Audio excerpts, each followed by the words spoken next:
Selamat datang untuk mata kuliah Jaringan Komputer D3 Teknik Telekomunikasi.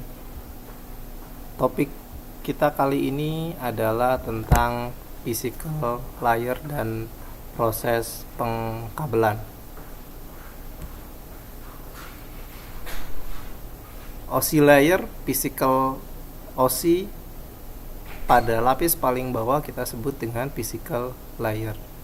Jadi lapis yang paling bawah kita kenal dengan physical layer. Di physical layer kita akan diperkenalkan dengan proses bit.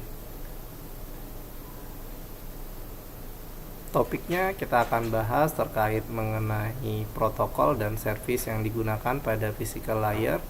Ada proses signaling dan encoding, dan bagaimana proses signal bekerja, karakteristiknya baik menggunakan copper, fiber maupun media.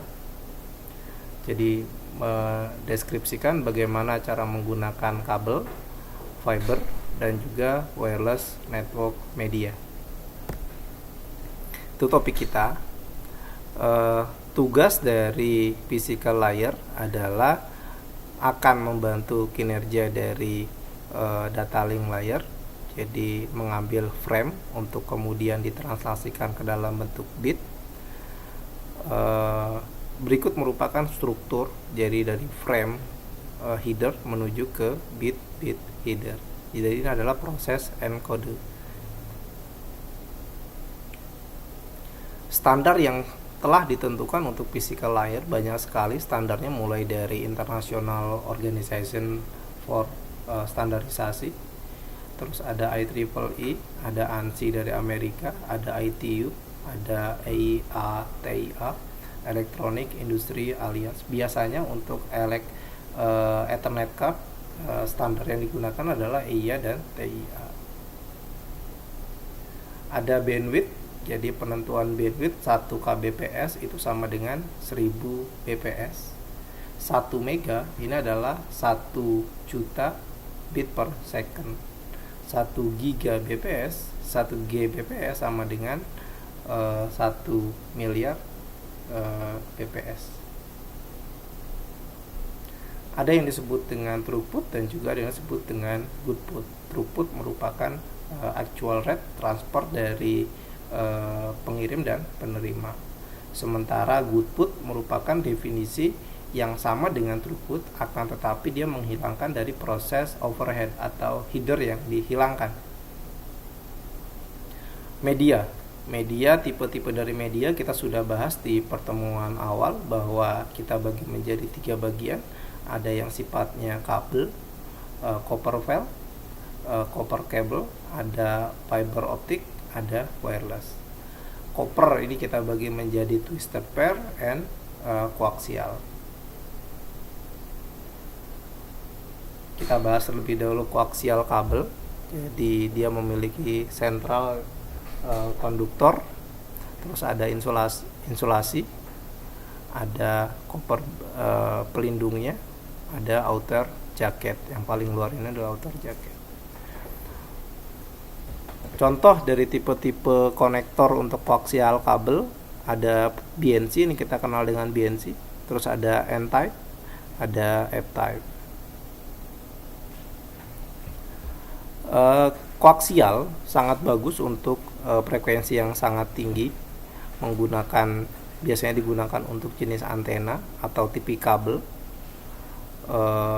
Memang harganya sekarang ini lebih mahal dengan UTP karena memang koaksial jarang digunakan. Sementara untuk tipe copper yang sifatnya twisted itu dibagi menjadi 2, ada yang unshielded dan ada yang shielded. Baik unshielded maupun shielded itu dibagi menjadi 8 wire. Jadi dan dipasang-pasangkan, jadi dibagi menjadi 4 pasang. Pewarnaan menurut standar itu nanti akan dibagi menjadi white orange, white green blue, white blue green, white brown. Yang kita kenal untuk twisted pair untuk konektornya kita kenal dengan RG45 dengan proses mekanisme crimping. Berikut merupakan contoh pengkabelan dengan menggunakan format strike through kabel. Jadi tadi saya bilang ini adalah merupakan format T568B, white orange orange, white green blue, white blue green, white brown brown. Sementara untuk skenario crossover kabel ini dipindahkan kabel yang ujung 1 ke ujung ke-3. Jadi 1 di sini dia akan masuk ke 3. Sementara 2 di sini dia akan pindah ke 6. Itu yang disebut dengan crossover kabel. Crossover kabel digunakan untuk menggunakan media device yang sama. Jadi misalkan antara PC dengan PC itu harus menggunakan crossover kabel. Router dengan router menggunakan crossover kabel. Sementara untuk strike through kabel dia menggunakan device yang berbeda. Misalkan antara PC dengan switch dia menggunakan switch strike kabel. Oke. Nah, ini sudah kita bisa definisikan apakah dia menggunakan kabel atau penggunaan cross ini terkecuali adalah antara PC dengan router.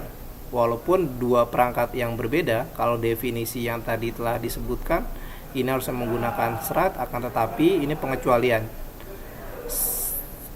Router dengan PC dia menggunakan kabel cross. Ada lagi tipe pengkabelan yang disebut dengan rollover kabel. Rollover kabel ini memang tidak umum karena rollover memiliki proprietary dari Cisco. Penggunaannya hanya lebih mudah, jadi hanya dibalik dari 1 ke 8, 7 ke 2, 3 ke 6 dan seterusnya. Jadi dibalik.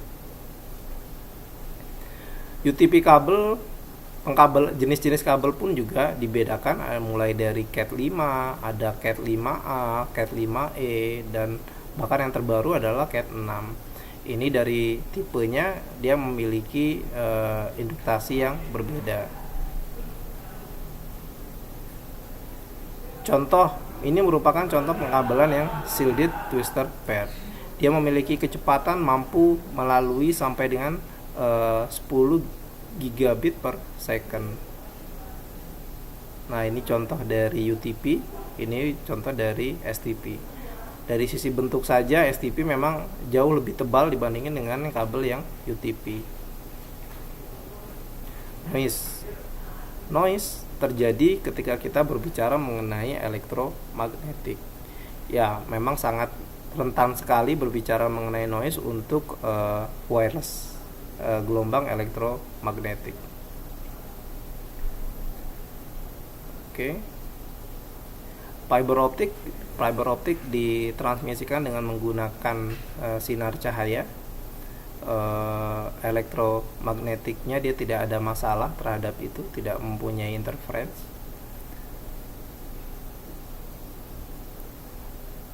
Tipenya ada yang single mode, ada yang multi mode. Jadi jaraknya ditentukan oleh tipe yang akan digunakan. Misalkan untuk yang single mode dia up to sampai 100 km. Lebih dari 100 km fiber optik membutuhkan sebuah repeater. Ini yang multi mode. Jadi multi mode hanya up to sampai 2 km. Jadi akan tetapi dia lebih mudah, lebih murah dibandingkan dengan yang single mode itu sendiri. Ini beberapa contoh dari konektor fiber optik. Ada yang straight tip, single mode, multi mode, ada yang subscriber konektor, ada yang Lucerne konektor.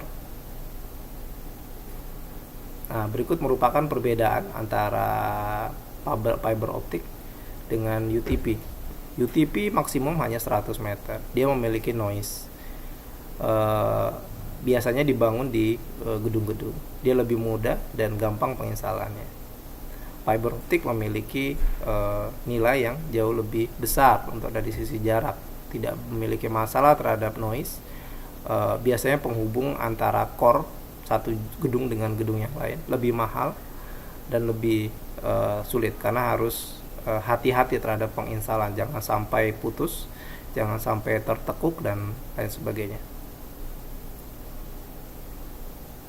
Testingnya bisa menggunakan peralatan kabel banyak, bisa menggunakan fluke network, terus ada OTDR juga bisa digunakan untuk testing kabel. Wireless merupakan sinyal elektromagnetic signal, jadi ini disebut dengan access point, ini disebut dengan model dari PCI CIA itu seperti ini PCI card PCI untuk wireless. Masalah pada wireless adalah proses interference, security juga karena sifatnya yang broadcast, hati-hati terhadap konfigurasi dari sisi keamanan. Wireless network distandarkan oleh IEEE 802.11 untuk Wi-Fi, untuk Bluetooth di 802.15, untuk WiMAX di 802.16, dan juga ada standar untuk model dari GSM. Kenapa harus pilih kabel? Maka kabel dari sisi kecepatan dia akan jauh lebih cepat dibandingkan dengan yang wireless, tapi juga memiliki kelemahan dari proses instalasi yang lebih rumit dibandingkan dengan yang wireless. Topologi jaringan dibagi menjadi hub, star, mesh, tree, ring. Ini merupakan contoh-contoh topologi. Ini merupakan topologi dari hub, ini merupakan topologi dari ring, ini merupakan topologi dari star. Nah, ini merupakan contoh-contoh dari topologi. Ada hierarki topologi, itu kita bagi menjadi core, distribusi, dan akses. Jadi proses pendefinisian hierarki ini pun jangan sampai salah. Akses memiliki kecepatan 10 GB, distribusi hanya 100 Mbps, sementara core hanya 1 Mbps. Nah, itu juga salah. Jadi yang dibalik, hierarki topologi core harus memiliki bandwidth yang lebih besar dibandingkan dengan distribusi harus lebih besar dibandingkan dengan akses. Alasannya agar tidak terjadi bottleneck. Nah, ini contoh kecepatan. Berikut merupakan perbandingan antara model Cat 5 dengan Cat 5e. Ini merupakan contoh alat crimping tools yang digunakan untuk melakukan konektor dengan kabel UTP. Baik RJ45 maupun RJ11 bisa di handle. Terima kasih.